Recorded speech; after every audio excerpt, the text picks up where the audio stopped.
When the year 2000 arrived, I was thrilled. Is this how a woman feels when she gets married and changes her name? I thought. For 1,000 years, the year had started with a 1. But suddenly it switched to a 2. The year felt like a bride moving to a new home. For us living on Earth, it was like being a father sending off his daughter. Even though we might feel it's sad to see the year we've known for 1,000 years change, time doesn't stop. I thought, thank you for growing up so well. Back then, the world was still largely centered around men. It was rare for women to become leaders of countries, as it is today.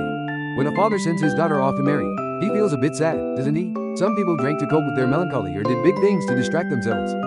Conflicts broke out in the world, and talk of the end of the world became trendy, maybe because of those feelings. Some worried about the future, wondering what will happen next.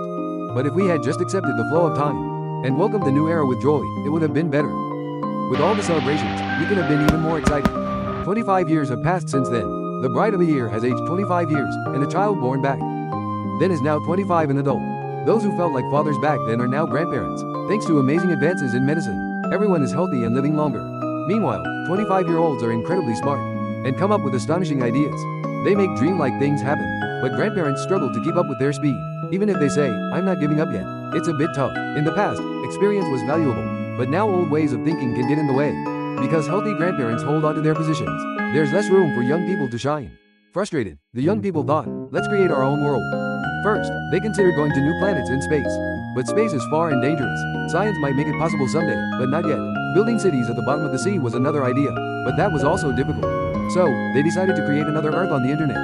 With virtual reality, it's safe, and they can enjoy it while continuing their daily lives. No need to worry about grandparents getting in the way. In a virtual world, they can freely create towns or countries. It doesn't cost much money. They can choose any name, become cool or cute versions of themselves. Anything is possible. Friends brainstorm together to build dreamlike countries. After school or work, they create new worlds together. They don't need to gather in the same place or time. They can create from home or with friends, freely.